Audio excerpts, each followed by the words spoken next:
Hello साथियों, सभी को राधे राधे, जय श्री कृष्णा। तो साथियों, आज के वीडियो में अपन चर्चा करेंगे कंप्लीटली आरपीएफ की वैकेंसी के ऊपर, यानी कि फॉर्म भरने से लेके सिलेक्शन तक का क्या क्या आपका प्रोसेस रहता है, कौन कौन से प्रोसेस से आपको गुजरना पड़ता है।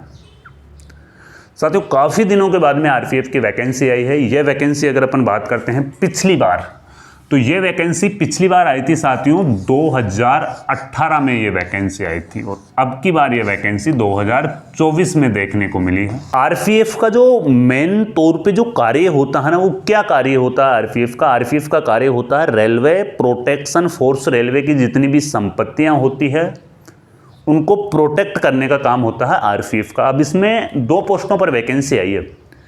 पहली पोस्ट है कांस्टेबल और दूसरी पोस्ट है सब इंस्पेक्टर। काफ़ी बच्चे सवाल पूछ रहे हैं, सर क्या हम कांस्टेबल और सब इंस्पेक्टर दोनों में फॉर्म भर सकते हैं? तो आप कांस्टेबल और सब इंस्पेक्टर दोनों में ही फॉर्म भर सकते हैं। अगर आपके पास में ग्रेजुएशन की योग्यता है ना, तो आप दोनों में फॉर्म भर सकते हैं। रीजन ये है कि दोनों की अलग अलग टाइम तो एग्जाम होगी, अलग अलग टाइम ही इनका फिजिकल होगा, तो आराम से आप दोनों में ही फॉर्म भर सकते हैं। मेल कैंडिडेट के साथ में इसमें फीमेल कैंडिडेट्स भी है, वो फॉर्म अप्लाई कर सकती है। तो ये डाउट्स नहीं होना चाहिए कि सर क्या मैं ओनली फॉर कांस्टेबल का ही भर सकता हूँ, क्या सब इंस्पेक्टर का नहीं भर सकता हूँ? तो आप सब इंस्पेक्टर का भी फॉर्म भर सकते हो और कांस्टेबल का भी फॉर्म आप है वो भर सकते हो। साथियों, आयु सीमा की अगर अपन बात करते हैं, यहाँ पे आरपीएफ कांस्टेबल की अगर अपन आयु सीमा की बात करते हैं ना, तो कौन कौन फॉर्म भरने के लिए एलिजिबल होगा? 18 से 28 वर्ष। ये जनरल कैटेगरी वालों के लिए है दोस्तों। पहले 18 से 25 साल होती थी, लेकिन अब की बार आरपीएफ ने क्या किया है कि क्योंकि 2018 में वैकेंसी आई थी, 2024 में वैकेंसी आ रही, तो 3 साल का एज रिलैक्सेशन सारी कैटेगरी को दे दिया गया है। 18 से 28 वर्ष के बीच में जनरल कैटेगरी, ओबीसी वालों को 3 साल की छूट, एससी एसटी वालों को 5 साल की छूट। तो आयु का क्राइटेरिया तो ये रहेगा साथियों। दूसरी चीज़ है यहाँ पे आपके पास में 10वीं पास आप होने चाहिए।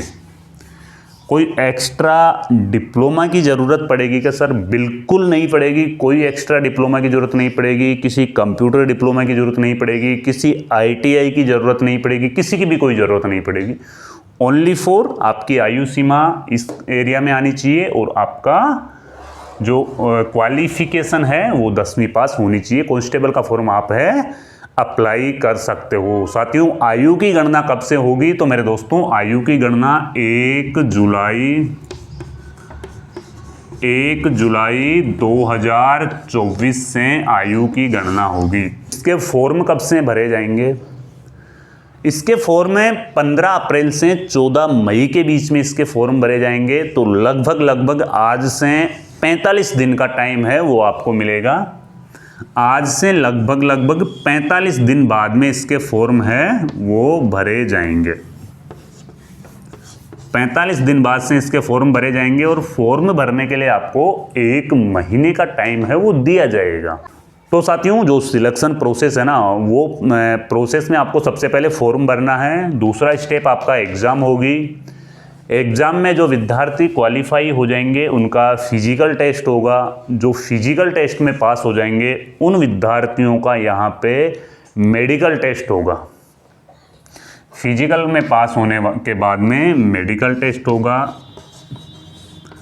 और जो विद्यार्थी मेडिकल में पास हो जाएंगे उनका डॉक्यूमेंट्स वेरिफिकेशन होगा, और फिर उसके बाद में फाइनल कट ऑफ जारी होगी और फिर आपको ट्रेनिंग सेंटर में भेज दिया जाएगा ट्रेनिंग के लिए। जो विद्यार्थी फाइनल रूप से चयन होंगे उनको ट्रेनिंग सेंटर में है वो भेज दिया जाएगा। तो साथियों, एग्जाम सिलेबस की अपन बात कर लेते हैं। एग्जाम सिलेबस की अगर अपन यहाँ पे बात करते हैं, तो एग्जाम में आपके यहाँ पे ओनली फॉर गणित, रीजनिंग और जीएस और जीके के प्रश्न आएंगे भाई। ओनली फॉर 3 सब्जेक्ट में से ही प्रश्न आपको पूछे जाएंगे।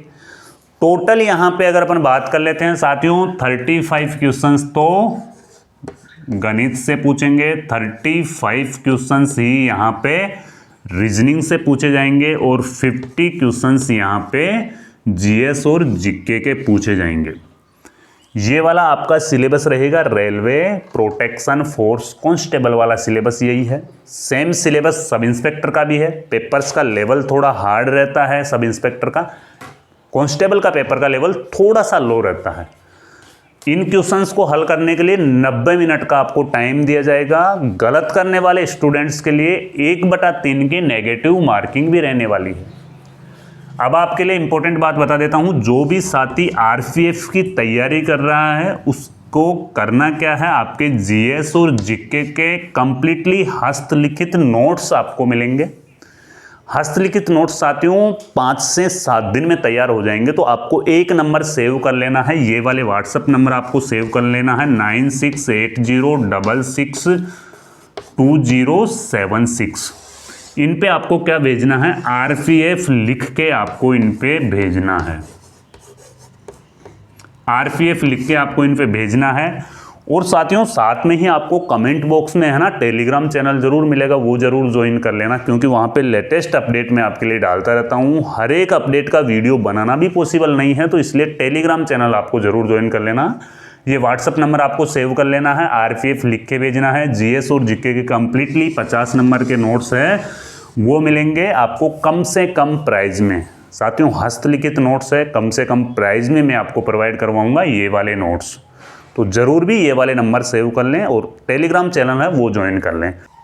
जो भी साथी एग्ज़ाम में पास होंगे ना दोस्तों, एग्ज़ाम में पास होने के बाद में आपका फिजिकल टेस्ट लिया जाएगा। फिजिकल टेस्ट में महिला और पुरुष दोनों का अलग अलग क्राइटेरिया है। और हाँ, फिजिकल में जो एक्सीलेंट आएगा ना उसको कोई एक्स्ट्रा नंबर नहीं है। कहीं पे आप सोचोगे सर हम फिजिकल में एक्सीलेंट आ जाएंगे रनिंग में तो हमें कुछ एक्स्ट्रा नंबर मिलेंगे, कुछ एक्स्ट्रा नंबर नहीं मिलेंगे। ओनली फॉर आपको फिजिकल पास करना है। महिला कैंडिडेट्स के लिए 800 मीटर की रनिंग है, जिनमें 3 मिनट 45 सेकंड का टाइम है। पुरुष कैंडिडेट्स के लिए 1600 मीटर की रनिंग है, जिनमें 5 मिनट 45 सेकंड का टाइम है। महिला कैंडिडेट्स के लिए लॉन्ग जंप 9 फीट है। लॉन्ग जंप मतलब लंबी कूद है, वो 9 फीट है। वही पुरुष कैंडिडेट्स के लिए 14 फीट की लॉन्ग जंप है। यहाँ पे जो लंबी कूद है वो 14 फीट है। फीमेल कैंडिडेट्स यानी महिला कैंडिडेट्स के लिए 3 फीट हाई जंप है। जो ऊंची कूद जिसे अपन बोलते हैं वो 3 फीट ऊंची कूद है। और वहीं पुरुष कैंडिडेट्स के लिए 4 फीट है, वो हाई जंप है। फिजिकल आपको ओनली पास करना है। जो भी एक्सीलेंट आएगा रनिंग में या कहीं पे कोई एक्सीलेंट आओगे आप, एक्स्ट्रा नंबर आपको है वो नहीं मिलेंगे। फिजिकल के बाद में साथियों यहाँ पे आपका मेडिकल होगा। मेडिकल के बाद में आपका डॉक्यूमेंट्स वेरिफिकेशन होगा, फाइनल कट ऑफ होगी और फिर उसके बाद में आपका फाइनल रूप से चयन होगा।